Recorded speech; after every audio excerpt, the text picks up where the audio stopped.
Bismillahirrahmanirrahim. Alhamdulillah. Wa salatu wa salamu ala Rasulillah. Assalamu alaikum wa rahmatullahi wa barakatuhu. As-Suffah Academy parents. So talking about reading logs right now, which is part of our homework system now through all of elementary school. Might do it with some students in middle school, but they have kind of more differentiated stuff for their homework.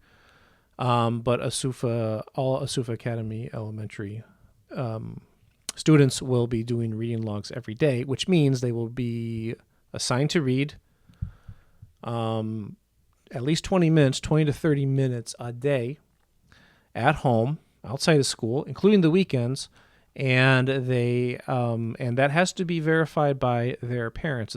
Some of you probably have experiences with this in other schools. This is a common practice in American schools that really depends on a strong school-parent partnership of everyone being on the same page. So consistent reading, daily reading, is well known to help children excel in their reading ability. And that is why schools do that, and that's certainly why we will be doing that. Now, I've had it set up so that we can do this entirely digital. So you have most likely already received an email from the office that has a link to your child or children's particular reading form. Each student has a specific form that is only shared with the parent emails that we have on file as a school. So only the parents are shared as responders on it.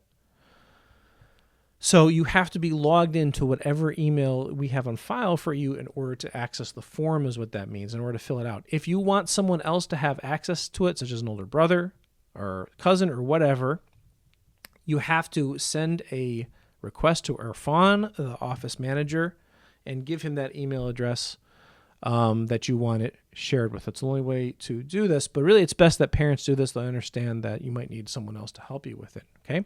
First, how to fill out the form, then some points on this to help you do reading with your child or have them reading successfully every day.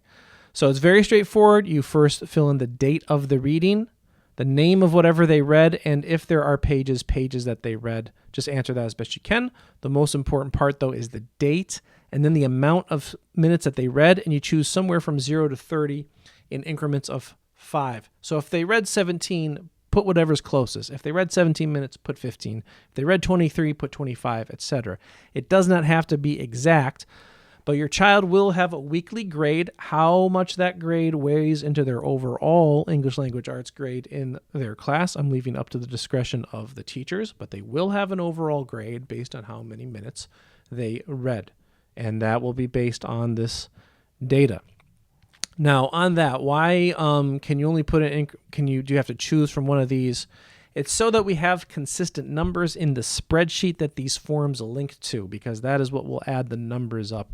So if we have anything that is not numerical put in, then that all gets messed up, okay? Now, first things on this. Number one, do this with fidelity, meaning be sure to do this honestly, and I'm sure all of you, I don't have many concerns that the parents of our children will not do that. However, I've been in education long enough, many of our teachers, we've all had the experience of parents doing this, but not doing it honestly, okay? This does affect your kid's grade. We want the pressure of them having a grade attached to it to do this. So it's something that we all use to pressure the kids to read.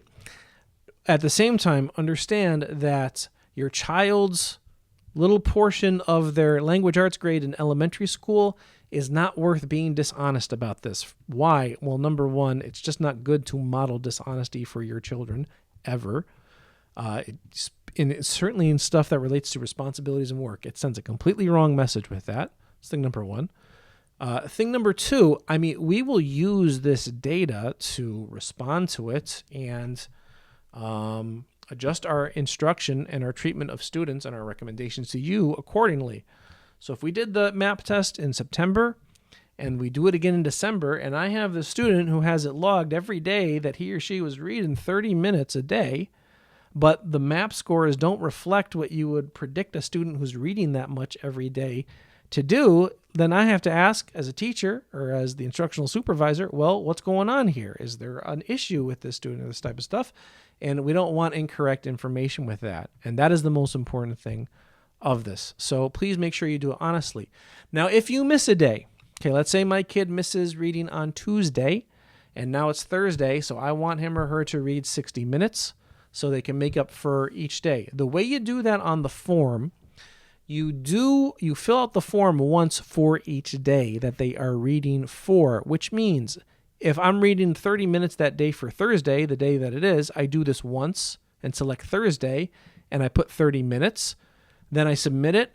But if he read 60 minutes that day because the other 30 minutes are to make up for Tuesday, which he missed, then I fill out the form, and on the date, I select Tuesday, even if that's 2 days past or however many days passed, and you won't be making anything up within the week because they're graded each week.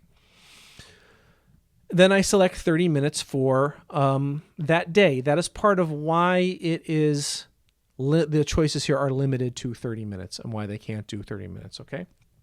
That is how you do that, all right? Now, some concerns, questions I might have. First of all, I know that many parents do want this, which is great.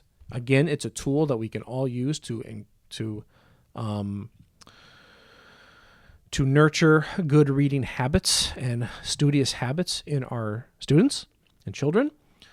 I know, okay, we have after school, the kids are going to Dukesy, they're going, I know that schedules are busy. I understand that.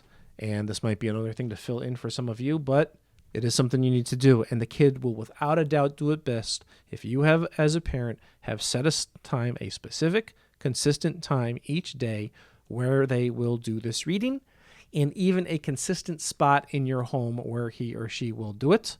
And I recommend that it is in a common area in the house where the child can be seen reading.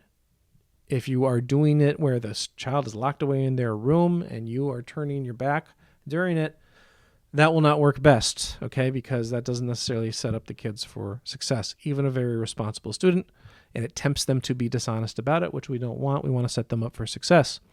I certainly recommend that you read with them. If they're younger, you can literally read with them, okay? First graders, kindergarten, no problem if they are on your lap and you're reading to them. Even older than that, while they're reading a book in the living room, you can be reading a book as well and doing something quiet. If you have to be doing something else, you have to be doing chores in the house or whatever while they're doing it, that's fine, but keep the room quiet so that they can do it and make the siblings be quiet. It's just a good time to have a block of the day scheduled where it's a quiet time in the home, structured that way, and doing something to nurture our minds, okay? That's what will set up your child for success best with this, okay? Now, Brother Michael, my child does not like to read. He struggles reading. How can I find stuff that he's going to be able to read? Now, as far as what they should read, first of all, if the teacher assigns something that they should read for this time, they will make that known to the kids, and then they should read that, okay? If the teacher does not give them something specific, then yes, it is up to the family to provide something for that child to read. Best way to do this, number one, don't do something on screens, okay? I have a video on my YouTube channel, maybe we will link to it, that I did years ago, that shows how there have been comparative studies. How is reading done better, on a screen or on physical text? This has been studied since going back to the early 80s, late 1970s, and only more and more as time has gone on, and it consistently shows that people read better, learn to read better, get comprehension skills better, and comprehend reading better when it is done on physical text and not on screens. Even if they like doing it on a screen more, and even if they think they do better on a screen more, if you give them something to read and do an objective measurement of their comprehension of it, it actually almost always comes back better on the physical text. So you all know, if you don't know, the most in-demand private schools in Silicon Valley, where all the tech companies are located, and increasingly now in Austin, Texas, where more of them are moving there, where the tech executives in these big tech companies send their children. They are paper only. They are not screen, because they know about this, okay? Even if they want every kid in every school in America to be using a Chromebook or an iPad all the time. And this is part of why we don't do screens at As-Suffah Academy, except for very, very controlled things, okay? So that's thing number one, nothing on screen. Now, Brother Michael, how do I get a hold of texts on a consistent basis that he can read? How do I get books? Okay, I know many of you know this and do this, but the public library system, every county in the state of Minnesota has a very, very healthy, well put together public library system. Look up your local library. You can go there. If you do not have a card or an account, get one. It's free. You can rent multiple books every week, turn them back in on time, and have no shortage of text to get. What books should I get for my child? If your kid struggles to pick out books, or actually, even if they like picking out books, partner with the local librarian there. Ask them for help and resources. And the reason I have this sample map test score up, which I showed you guys in a previous video, for the reading test, you have the big score up here. If you look in the lower left, there is something called their Lexile range, which will have a range of numbers with the letter L after it. So one thing the map does, a Lexile range, Lexile rating is something that measures the complexity of text based on its vocabulary usage and sentence structure and so on. And the map reading test measures a student's Lexile range. This is something you can use to give to that librarian or to use resources online to look up books that are in his or her Lexile range or maybe slightly above it if you have this worry about them not being able to read a book that you give them. Now, don't go to extremes in this, and actually for a long time in American education, schools did go to extremes in this and limiting kids to what they could read based on their Lexile range. You don't have to do that. If there's a book the kid is interested in, if there's a book on a topic that they have some background knowledge on, if there is a book that you have some background knowledge on the topic and you can help fill in for the kid, go ahead. Okay, don't worry about the Lexile range. That is fine. But if you have this worry about, mom, dad, I can't read that type of thing, you can use the Lexile range. There are portals online you can go to look up any book's Lexile range. We can put this link in the description, but hub.lexile.com/find-a book will take you to the search engine where you can put in the name for any book and it will give you the Lexile range. And then you can look on your kid's test scores and see if it matches with that or if it's in the range or if it's near it. Doesn't have to be exact, okay? And again, the librarians will know how to look up the Lexile ranges. I know Washington County Public Libraries has the Lexile range of all the books they have indexed. I would imagine Anoka is probably similar, and Hennepin, Dakota as well, wherever you guys are living. And I know it's a variety of places. So take advantage of that, okay? Some other tips when your child is reading. Again, the quiet space, quiet place for a 30-minute block. We're not making you do this. They don't have to write a summary or anything like that or answer any comprehension questions to prove that they read, but you help them by asking about what they read. But do that in a specific way, especially the more your kid struggles to read or doesn't like to read. Whereas, by what I mean by that, it's not best to have them read for 30 minutes and then say, tell me what you read about, okay? What's best is get them started on the reading, sit down with the book they start, then after 2 minutes, ask them, what have you read so far? Explain to me what you read so far. Then after 5 minutes, ask them, what did you read so far? Explain to me what you read so far. Then after 10 minutes, ask them again, and then at the end, ask them again. Do it in a more chunked way like that. Especially at the beginning, make sure that they understand and help them as best you can understand what is going on in whatever they are reading at the beginning, because that will set them up to be able to get the rest of it. Many kids, especially if they're struggling with reading or they don't like it, they will read the text, bring their eyes along it, but they won't be thinking about what it actually says.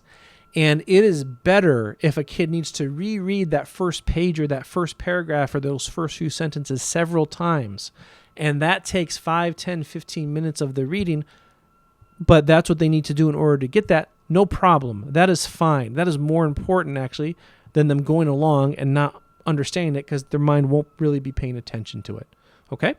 So those are things that you can do to help. I will be making another video that goes into more detail about the structure of how kids learn to read and the abilities that they need and how that sequences type of stuff, how we're using that with our curriculum resources, some new things we're getting, and instructional decisions we're making, and also, too, how I want us to all work together as families because and amongst us, I will be surveying families for this information because I know some of you might not be confident in your own reading ability in the English language, and that limits how your own confidence in helping your kid. We understand that, but some of you also are proficient readers in English, and I want to create some times where we come together and help one another with this. As far as reaching, we're making a mad reach for other types of resources with this. Okay, Jazakumullah khairan. Barakallahu fikum. Email me any questions, brothers and sisters, and I ask Allah subhanahu wa ta'ala to give us and our children all the success that awaits us in this life and the next. Assalamu alaikum wa rahmatullahi wa barakatuh.